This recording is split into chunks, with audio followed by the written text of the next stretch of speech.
الحمدللہ وکفا والصلاة والسلام علی اعوذ باللہ السمیع العلیم من الشیطان الرجیم بسم اللہ الرحمن الرحیم ان عدت الشہور عند اللہ اثنا عشر شہرا فی کتاب اللہ یوم خلق السماوات والارض منها اربعۃ حرم۔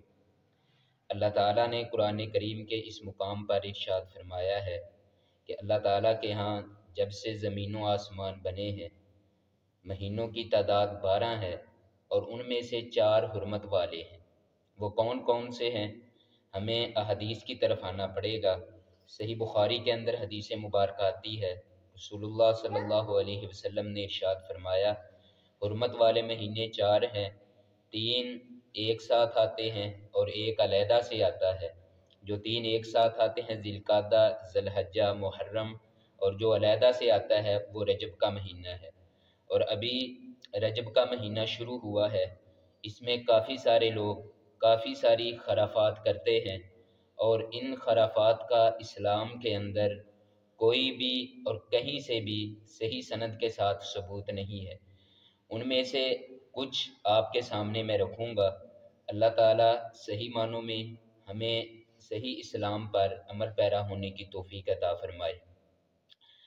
سب سے پہلا اس ماہ مقدس کے اندر صلاۃ الرغائب کے نام سے ایک نماز پڑھی جاتی ہے، جو پہلے جمعے کو، جو رجب کا پہلا جمعہ ہوگا، اس کی پچھلی رات مغرب کی نماز سے لے کر فجر کی نماز تک 12 رکعتیں لوگ پڑھتے ہیں، اور سمجھتے یہ ہیں کہ اگر ہم یہ نماز ادا کریں گے تو اس نماز کے ادا کرنے کی وجہ سے ہمارے گناہوں کو معاف کر دیا جائے گا۔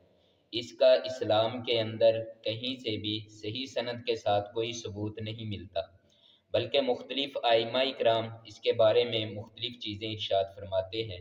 امام نووی رحمہ اللہ نے اپنی مجمع الزوائد کتاب کے اندر یہ چیز لے کے آئے ہیں۔ وہ فرماتے ہیں کہ رجب کے مہینے کے اندر صلاۃ الرغائب کے نام سے جو نماز ہے، اس حوالے سے لوگ جتنی بھی باتیں کرتے ہیں وہ ساری کی ساری غیر معروف اور ساری کی ساری من گھڑت ہے۔ دوسری چیز جو اس جگہ لے کے آتے ہیں وہ رجب کے مخصوص روزے رکھے جاتے ہیں، اور کہا جاتا ہے رسول کریم صلی اللہ علیہ وسلم رجب کے اندر روزے زیادہ رکھا کرتے تھے۔ حالانکہ اگر ہم دیکھتے ہیں قرآن و حدیث کو تو ہمیں اس چیز کی کوئی ایسی مثال نہیں ملتی کہ آقا علیہ السلام نے رجب کے اندر روزوں کو کثرت کے ساتھ رکھا ہو، بلکہ کچھ احادیث سے یہ چیز تو سامنے آتی ہے کہ آپ علیہ السلام شعبان کے اندر روزے رکھا کرتے تھے، نفلی روزے، لیکن رجب کے اندر ایک مخصوص کر لینا، مخصوص ایام کر کے روزے رکھنا، یہ نبی رحمت صلی اللہ علیہ وسلم سے ثابت نہیں ہے۔ پھر اس کے اندر رجب کے کنڈے کیے جاتے ہیں اور وہ مختلف نام منسوب کر دیا جاتا ہے۔ اللہ تعالیٰ نے قرآن کریم میں اس چیز سے منع کیا ہے۔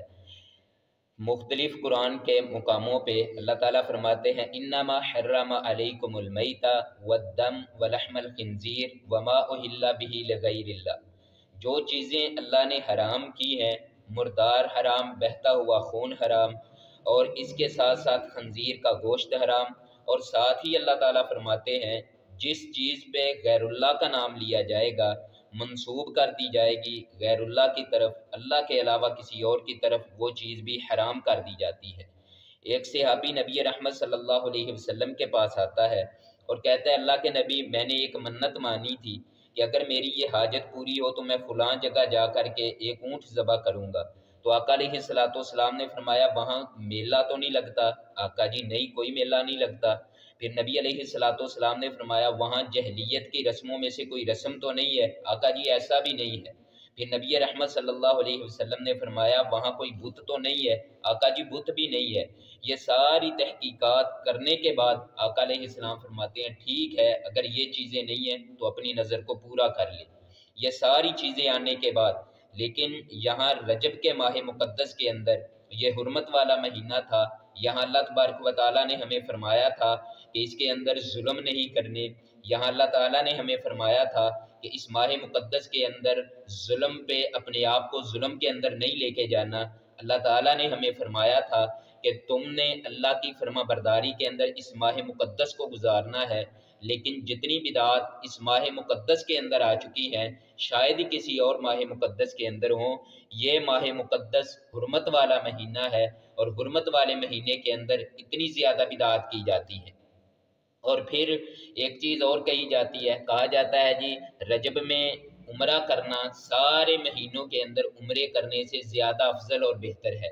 حالانکہ اس کا بھی ہم دیکھتے ہیں تو نبی رحمت صلی اللہ علیہ وسلم کا ایک فرمان ہے، آقا علیہ السلام نے فرمایا تھا جو بندہ رمضان المبارک میں عمرہ کرتا ہے، رمضان کا نام لیا گیا ہے، رجب کا نام نہیں ہے، آقا علیہ السلام نے فرمایا تھا جو بندہ رمضان میں عمرہ کرتا ہے اللہ تعالیٰ اسے اتنا ثواب عطا کرے گا جس طرح اس نے میرے ساتھ مل کے حج ادا کیا ہے۔